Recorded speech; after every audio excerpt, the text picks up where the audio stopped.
ഒരുപാട് ആളുകൾ ഇതിലേക്ക് വരണമെന്ന് ആഗ്രഹിക്കുന്നുണ്ടോ? അതോ ലിമിറ്റഡ് ആയിട്ടുള്ള ആളുകൾ മതി എന്നാണോ? ഇതിപ്പോ ഒരുപാട് പേര് വരണോണ്ട് നമുക്ക് പ്രശ്നമൊന്നുമില്ല.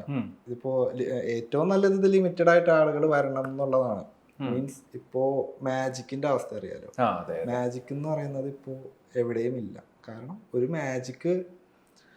മാജിക് ട്രിക്ക് സ്റ്റേജിൽ വന്ന് കാണിച്ചാൽ ആ സ്റ്റേജിലിരിക്കുന്ന പകുതി പേർക്കും അതെങ്ങനെയാണെന്ന് അറിയാം. അതെങ്ങനെ ചെയ്യുന്നറിയാം. മുന്നേ എല്ലാം മാജിക് ഷോ കാണുമ്പോൾ നമുക്കൊരു അത്രയും അമ്പരം നമ്മളിരിക്കും. അത്രയും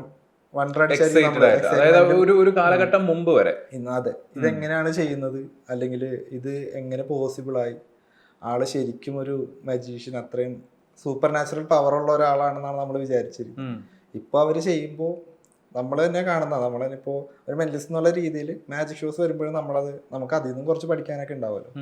അത് കാണാൻ പോകുമ്പോൾ വന്നിരിക്കുന്നവർ തന്നെ ഇത് കാണാൻ വേണ്ടി വരുന്നവരാ. അവരത് കണ്ടിട്ട് ആളെ തന്നെ കളിയാക്കി ചിരിക്കുക. മനസ്സിലായോ? അവര് കുറെ പേര് വരുന്നത് ഇത് കണ്ട് മനസ്സിലാക്കി ഇതൊക്കെ എനിക്ക് അറിയാമടാ എന്നുള്ള ഇതിന് വേണ്ടിട്ട് വരുന്നവരുണ്ട് കുറച്ച് പേര്. അതെ അതെ, ഇതൊക്കെ നമ്മൾ കുറെ കണ്ടതാണ്.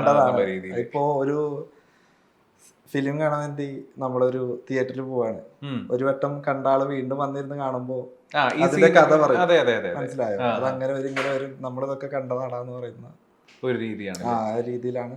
അപ്പം ബ്രോ പറഞ്ഞു വരുന്നത്, ശരിക്കും പറഞ്ഞാൽ മെന്റലിസം എന്ന് പറയുന്നത് ഒരു വൈഡ് റേഞ്ച് ഓഫ് ആളുകൾ ഇത് പഠിക്കേണ്ട അല്ലേ കാര്യം. അപ്പോഴത്തേക്ക് അതിന്റെ ആ ഒരു എന്താ പറയുക, ഒരു വില അങ്ങ് പോകും.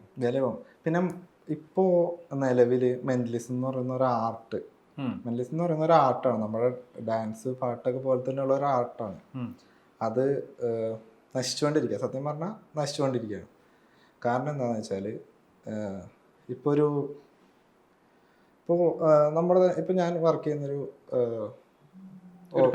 കമ്പനിയിൽ ഇപ്പോൾ എൻ്റെ ഓഫീസിൽ തന്നെ നോക്കുകയാണെങ്കിൽ ഞാനുണ്ടാവും ഒരു മെന്റലിസ്റ്റ്, വേറൊരു കുറച്ച് പേരിൽ നോക്കിക്കഴിഞ്ഞാൽ അതിൽ തന്നെ 2 മെന്റലിസ്റ്റുകൾ ഉണ്ടാവും. മനസ്സിലായോ? പക്ഷെ അവർ രണ്ടുപേരും ശരിക്കും മെന്റലിസ്റ്റുകളായിരിക്കില്ല.